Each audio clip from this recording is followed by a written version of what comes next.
Okay, we're going to do file and folder handling last for a change. Remember, it's normally the first question in your paper. I don't know, people take a long time to answer it, not sure why. But you may want to consider perhaps doing it last. So if you are pressed for time, maybe it's a quicker one to answer. But you've got to, your own strengths better than anybody else. So you choose what you think you're going to answer the first. Just be careful that it's often only, I say only, it's 13, 14 marks, and don't spend too much of the time of the paper on it. Um, Having said that, they are very easy questions and very predictable questions and very easy to answer. So make sure that you get close to full marks for that. Okay, what they've done here is they put all the questions in this document and they asked us to basically do the questions from here. Okay, locate the data folder. I'm going to do them all in one go. Locate the data folder. It currently has a single folder called F1. Create a folder called F2 in the data folder and copy all the files from F1 to F2. Okay, so in F1, and I'm going to create a folder here. I'm going to right click and I'm going to go to new and folder, and this one's going to be called F2. So F2 is inside F1. Was it within data? Maybe I'm misreading that. Okay, important. Always read the question. I'm just going to delete that slung. Okay, it's not only because it's late at night, but also, like you can also misread the questions. F2 in the data folder. Okay, so I was wrong. So in the data folder, I want to create like a sister one for F1 called F2. And I've got a new and folder, and I create a folder called F2. I go into F1 and I select all the files. I go edit select all, or Control A is the shortcut for it. Okay, edit select all, you can see Control A is the shortcut. Right click, I can copy and I can go back to F2 and I'll right click and I'll paste and all the files will be duplicated. Okay, while that's happening, let's get back here. Whoa, I've got too many windows open. Okay, enter the name of the, okay, there's a whole lot of questions that are very similar here. Enter the name of the compressed file, enter the name of the PDF file. Let's do those two together. The compressed file is also a zipped file, it's sometimes called, also called a zipped file.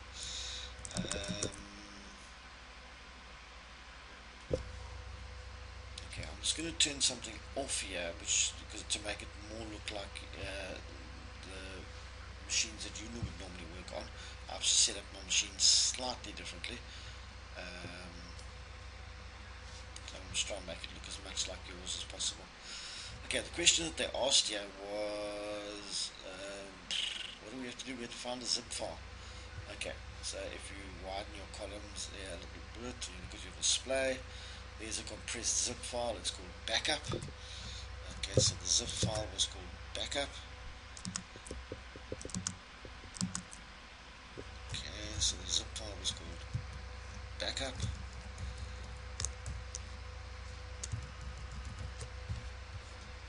Okay, and the name of the PDF file. The PDF file is a file that you can only read, you can't change it, and it's also known as an Adobe Acrobat file. Okay, an Adobe Acrobat file. In fact, if you make the icons really big, you can actually see the difference. So if I can make them extra large icons, there's our kitty over there again. Where is our PDF file disappearing to here? There. In fact, there's a PDF file, so you can see there's a large icon. It's got that in the corner of the icon. So it's actually called drawing. I'm just going to go back to make into our normal details view that we normally use. And so the PDF file is called drawing. Okay, the PDF file is called drawing. Okay. The next question says count the number of graphics files and enter that in the space below. Enter the number of graphics files. Okay, if you know what graphics files they are, they're fine. Otherwise, I would suggest clicking on type, and they normally pop up here as images. So there's one, the bitmap, the GIF, the JPEG, and there aren't any others. So there are in fact 3 image files in total: a bitmap one, a GIF or GIF, and a JPEG one as well. So the answer to that is 3. Enter the name of the template file. Okay, template file is a file that you can save, which you can then base other documents on. Okay, template file, again, if you look under type, it's normally given away. There's a document, there's a template file there. You see it looks like Word, but it's got a little funny little orange looking shoulder thingy there, and it's called tab. Okay, so the template file is tab. Okay, let's scroll this up a little bit. Save the file called Zephyr or Zephy.bmp as a JPEG file. Okay, so let's just go back into that folder. Let's find old Zephy here. Okay, it's a bitmap and I want us to save it as a JPEG. Okay, right clicking, double clicking, it may open in various things. I normally just say right open with, and I go to paint straight away.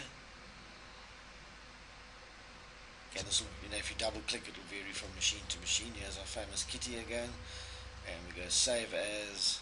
I think it's the same name they want us to use. Or new pick, sorry, no, new pick.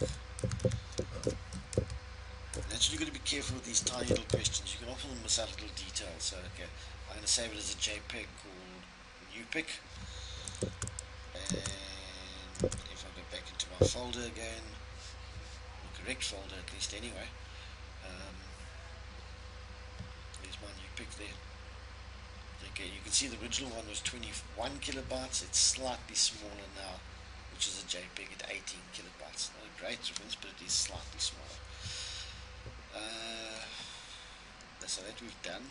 Open the file called count in the F2 folder. Determine the number of words in the document.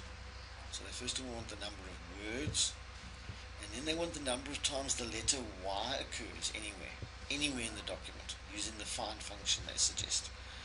Okay, so 2 things. I want to get the number of words and how many times the letter Y occurs. So I need to get that document called count, which is there, and open it up now. Okay, there's an option under tools called word count. Here we go, and it gives you a summary of the document. There are 5 pages, there are this many words, there are this many characters, there are this many paragraphs, whatever you need. So we want to know how many words. There are 2,960 words in this document. So the answer here is 2960. Enter the number of times the letter Y occurs anywhere in the document using the find function. So they're giving us a bit of a hint here. And they don't care if it's part of the word or if it's a whole word. They don't. So it's just how many times does Y occur. So let's just go to edit and find, and let's see what we can do.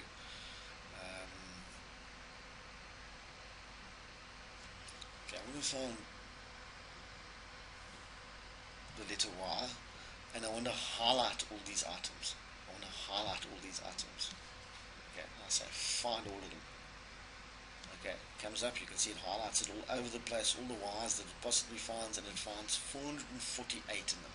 I said find what, and I clicked on highlight all the items, and I found 448 of them. I don't need this document anymore. Close it without saving. 448. Close the count file and make the following change the following properties. I think that should probably read.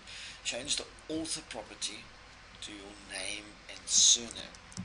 Okay, so we're going to find this document. We right click on it, then we're in Explorer now. So we're doing file handling, so we go to properties. Okay, now I'm working with a slightly different version of Windows, but you'll get the idea. You'll go to details, and you'll type in the author and whatever your name is,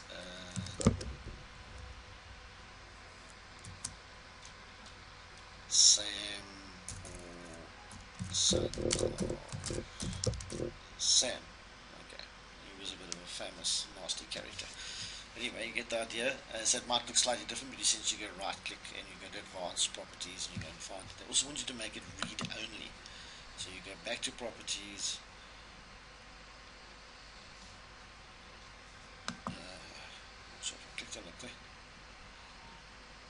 Yeah, properties, um, details. You can see there it's made by Son of Sam. Then under general, you've got various options that you can tick. Read only and hidden. You want to make it read only. Click apply. Okay, and the document will be read only means you can open it and you can edit it, but you won't be able to save it under that name. Okay, so we've done that. Now move to the F2 folder, display only this. Okay, we're going to do a screenshot. This whole thing's about a screenshot. Okay, but first of all, in the F2 folder, what do they want us to do? Okay. Display only the size and name fields, columns of the F2 folder. So only the size, so they don't want any of these. So what we can do here is we right click at the top, we untick the ones we don't want. We don't want date modified, and we don't want tags, and we just want the size and name, so I'm going to take out type as well. And they might ask you to put them in a particular order. I don't think they do yet, but let's say we want a name to go there, you could do them in that order, whatever you wanted to do. Display only the size and name fields. They don't specify that order, but let's assume that that's what they meant. Sort the contents in descending, in other words, from largest to smallest of size. Okay, just double clicking at the top, click again to sort it ascending, descending, so that's perfect. Now take a screenshot of the F2 folder and add it in the space below. So I press the print screen button. Okay, obviously you can't see me doing that because that's on the keyboard. And where are we going now? Here we go. And we paste the screenshot in here. I'm just going to shift things up a bit so we can get a better idea of what's going on. Okay, there's the screenshot of my particular folder. You can crop it if you need to. It doesn't say that, but it's basically to see that you could do this part, because otherwise there's no real way of checking that you could do the previous question. And that, my friends, is that. It has been a pleasure flying with you. Welcome to that's a different story. Yeah, guys, practice this over and over again. Don't sort of look at it and say, yeah, I can do that. A lot of it's, of course, finishing within the 3 hours. The quicker and more efficiently you can move through it, the more time you'll have to go back, check your questions, and also make sure you finish the paper in the first place. And then just go back and check those little niggly things where you may be not 100% sure, and do that. But it's been a pleasure flying with you, as we say, and over and out.